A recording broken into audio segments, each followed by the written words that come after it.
Bonjour à tous, dernier épisode de Demain nous appartient. Notre actualité du jour portera sur Demain nous appartient.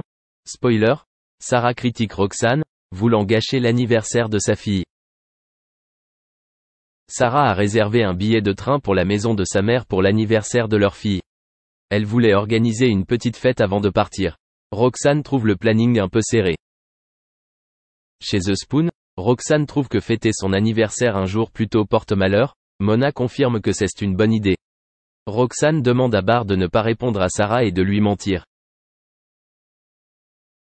De retour au commissariat, Nordine vante ses exploits auprès de Manon et Sarah. Ce dernier en a profité pour les inviter à l'anniversaire d'Enora. Nordine et Manon ont inventé le cours de Zumba. Au Spoon, Mona dit à Sarah que Roxane a raison, on ne fête pas son anniversaire tôt. Une fois à la maison, Sarah a révélé à Roxane qu'elle savait qu'elle voulait gâcher l'anniversaire de leur fille. Georges arrive quand Mélodie l'interroge sur la future paternité de son compagnon. La police avait peur de sa réaction. Elle pense qu'il n'est pas très courageux et pense qu'elle ne peut plus lui faire confiance. Elle a donc préféré rompre avec lui. Sur le terrain de sport, Jack et Ryan ont vu leur professeur en larmes. Chez The Spoon, Audrey Sen veut d'avoir révélé la grossesse de Vanessa à Mélodie. Elle avoue qu'il vaut mieux arrêter maintenant avant de s'attacher. Mona s'est rendue au commissariat pour parler à son fils. Elle souhaite qu'il retourne auprès de Mélodie pour lui dire qu'il ne s'occupera pas du bébé. Georges le fait, il informe Mélodie qu'il a abandonné ce bébé. Le couple finit par s'embrasser. Merci d'avoir regardé et à la prochaine vidéo. N'oubliez pas de vous abonner à notre chaîne.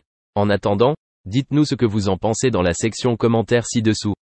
C'est ça. De différents collectifs activistes pour trouver des solutions durables contre le réchauffement climatique.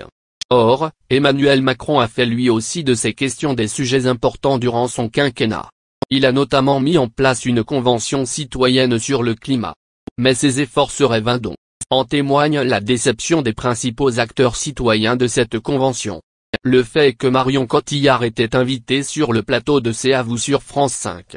Interrogée sur l'écologie, elle déplorait donc l'inaction des personnalités politiques dans ce domaine.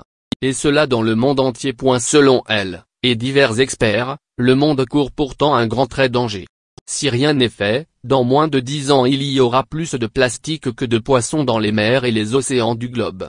La température moyenne de la planète montera encore et des catastrophes naturelles seront donc de moins en moins rares. Bref, le monde entier doit réagir pour freiner le réchauffement climatique. Mais les enjeux de la protection environnementale ne semblent pas compatibles avec les exigences de croissance économique des grandes nations. Je suis au regret de dire que je suis assez désespéré, disait alors Marion Cotillard quand Anne-Elisabeth Lemoine l'interrogeait sur la situation écologique du monde.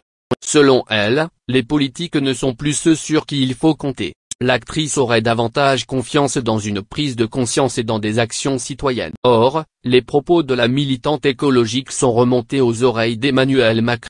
Ce serait Jean-Marc Dumontel, un chef d'entreprise et un producteur français de spectacles qui aurait ainsi assisté à la réaction du président de la République. Comme le révèle l'OP, en partageant cet extrait du livre Le traître et le néant, Emmanuel Macron aurait lâché un « elle me fait chier Cotillard », car il aurait estimé avoir fait des efforts importants en mettant en place la Convention citoyenne pour le climat. Cela dit, il est vrai que dans cette convention, les mesures prises ne permettent pas d'envisager un avenir plus rassurant que